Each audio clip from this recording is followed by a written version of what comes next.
प्रियंका गर्मियों की छुट्टियों में हॉस्टल से अपनी माँ गोदावरी से मिलने घर जा रही थी।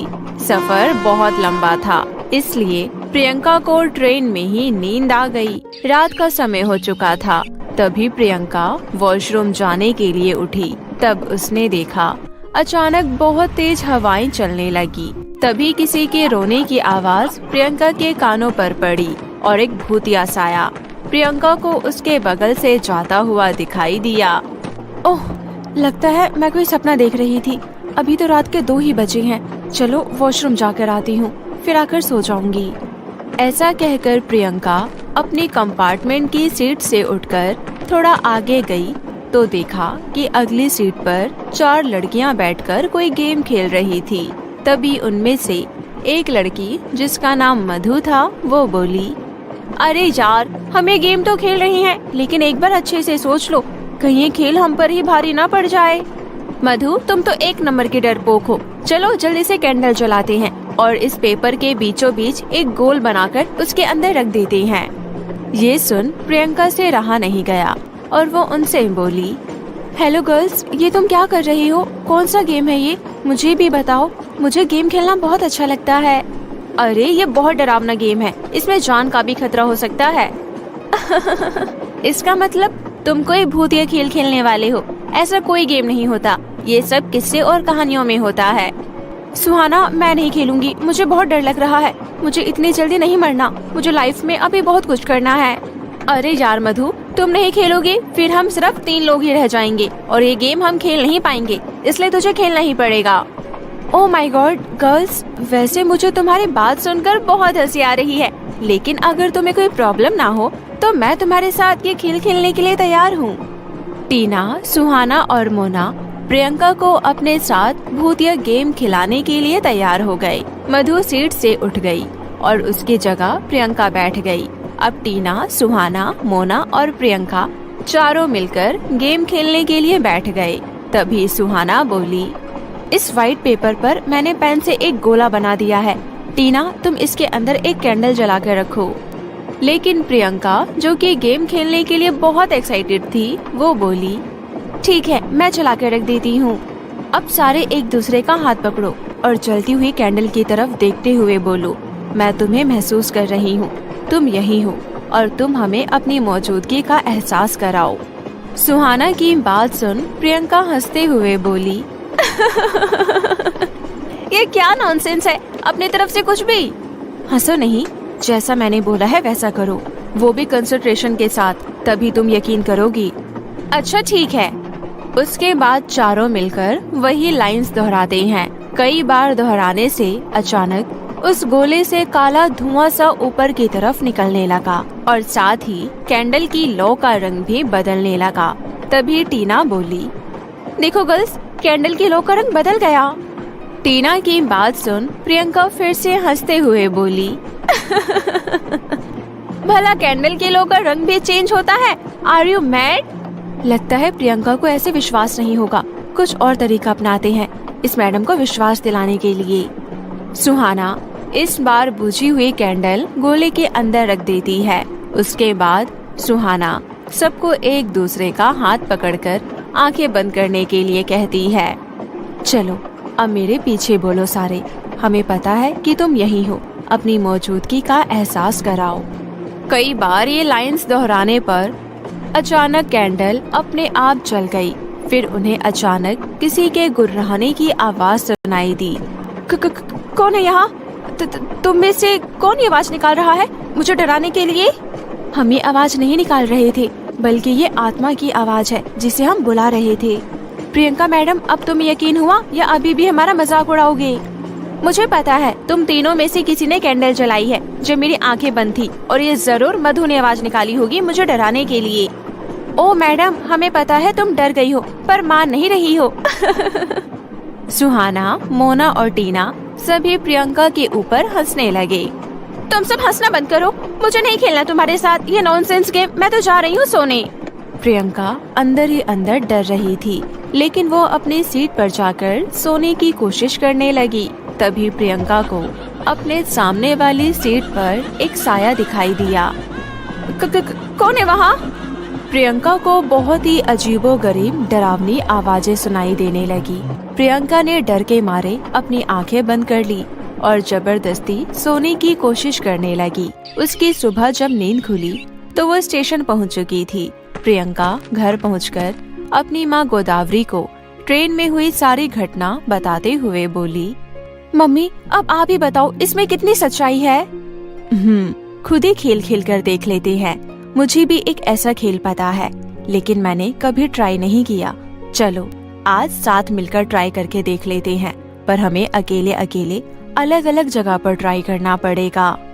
रात होते ही प्रियंका जलती हुई कैंडल लेकर अकेले बाथरूम में गई और शीशे के सामने जाकर खड़ी हो गई। मुझे पता है तुम्हारी मौत कैसे हुई थी। आओ मेरे सामने आओ और मुझे पूरी कहानी बताओ। आओ मेरे सामने आओ। तभी अचानक शीशे में डरावने चेहरे वाली चुड़ैल नजर आई। प्रियंका बेचारी डरावना चेहरा देखकर बुरी तरह डर गई, लेकिन प्रियंका हिम्मत बांधकर खेल को पूरा करने के लिए बोली, आओ मेरे सामने आओ और मुझे अपनी मौजूदगी का एहसास दिलाओ। तभी भयानक दिखने वाली चुड़ैल शीशे में से ही फूंक मारकर कैंडल बुझा देती है। साथ ही बाथरूम की लाइट भी जलने बुझने लगी। ये अचानक लाइट को क्या हो गया? ये सब तुम कर रही हो क्या? तभी चुड़ैल जोर जोर से हंसने लगी और बाथ टब में पानी अपने आप भरने लगा। धीरे धीरे बाथ टब में पानी ऊपर तक भर गया। तभी प्रियंका को महसूस हुआ बाथ टब में कोई नहा रहा है।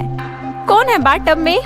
तभी प्रियंका को पीछे से किसी ने धक्का दिया और सीधा बाथ टब के अंदर जा गिरी। मुझे पता है ये सब तुम कर रही हो। तुम मुझसे बात करो, बताओ तुम्हारे साथ क्या हुआ था, तुम मरी कैसे, मुझे अपनी पूरी कहानी बताओ। इतने में बाहर से प्रियंका की मम्मी गोदावरी की आवाज आई। प्रियंका बेटी, क्या सब ठीक है अंदर? हाँ माँ। फिर प्रियंका की माँ गोदावरी दूसरा खेल खेलने के लिए माचिस लेकर एक बहुत पुरानी अलमारी में घुस गई। अब मैं अंदर से अलमारी का दरवाजा बंद कर लेती हूँ। कोई है मेरे पीछे, मुझे पता है तुम अंधेरी दुनिया से आई हो। क्या तुम यही हो? तभी गोदावरी के पीछे से किसी के रोने की आवाज आने लगी। फिर एक डरावना सा हाथ गोदावरी के कंधे पर अचानक से किसी ने रखा।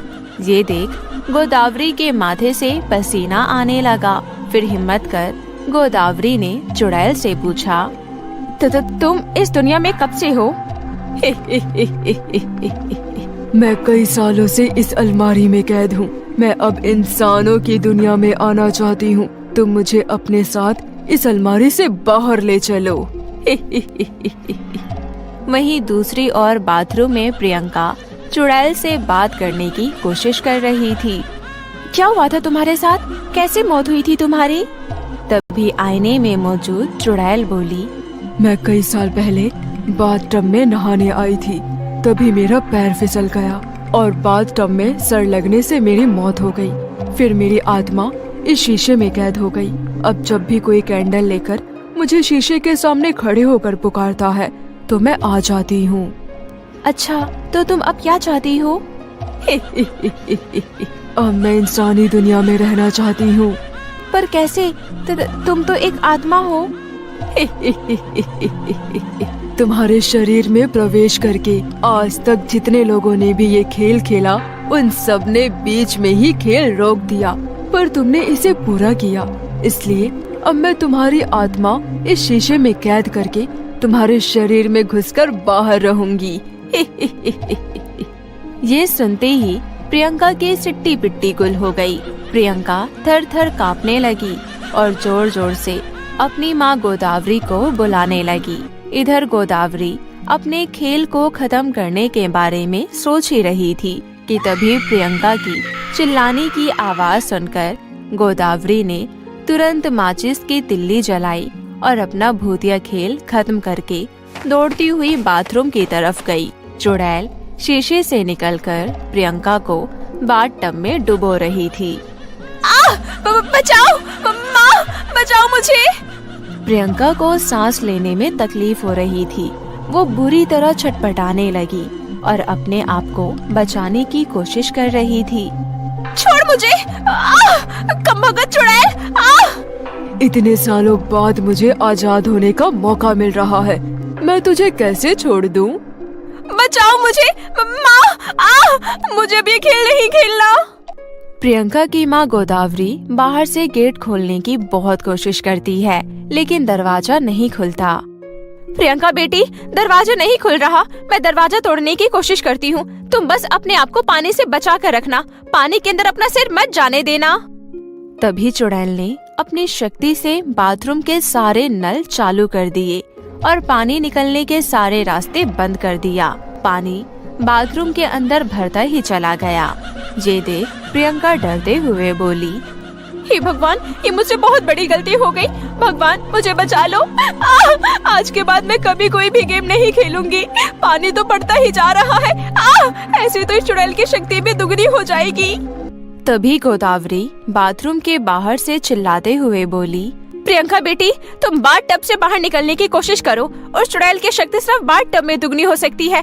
तब तक मैं दरवाजा तोड़ रही हूँ। अच्छा, तो तुम दोनों मिलकर मेरे खिलाफ चाल चलोगे। अच्छा, अभी बताती हूँ तुम्हें। ऐसा कहकर चुड़ैल अपनी शक्ति से अपना लंबा हाथ कर बाथरूम से बाहर खड़ी गोदावरी को दूर फेंक देती है।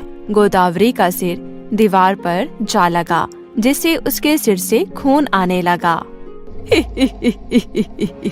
अब मुझे आजाद होने से कोई नहीं रोक सकता। अब मैं क्या करूं? कैसे ये खेल रोकूं? बाथरूम पूरा पानी से भर चुका है। अब मैं ज्यादा देर जिंदा नहीं रह पाऊंगी। मुझे कैसे भी करके इसे दोबारा शीशे में कैद करना होगा। इसकी ताकत इसी बाथरूम के अंदर ही सीमित है। मुझे जल्दी कुछ करना होगा। उधर गोदावरी ने भी हिम्मत करके हथौड़े से बाथरूम का दरवाजा तोड़ दिया, जिससे बाथरूम का सारा पानी बाहर आ गया। उसके बाद प्रियंका दोबारा से कैंडल जलाकर शीशे के सामने खड़ी होकर बोली, तुम अब शीशे में वापस जाने वाली हो। मुझे पता है तुम वापस अब शीशे में कैद होने वाली हो। नहीं, मुझे वापस शीशे में कैद नहीं होना। मुझे कमांड नहीं तो वापस जाने का। तुम्हें जाना ही होगा। जाओ, वापस जाओ। और फिर शीशे ने अपने आप ही चुड़ैल की आत्मा को अपने अंदर खींच लिया और चुड़ैल चिल्लाती हुई शीशे के अंदर कैद हो गई। प्रियंका ने तुरंत ही कैंडल को बुझा दिया और इस तरह भूतिया खेल का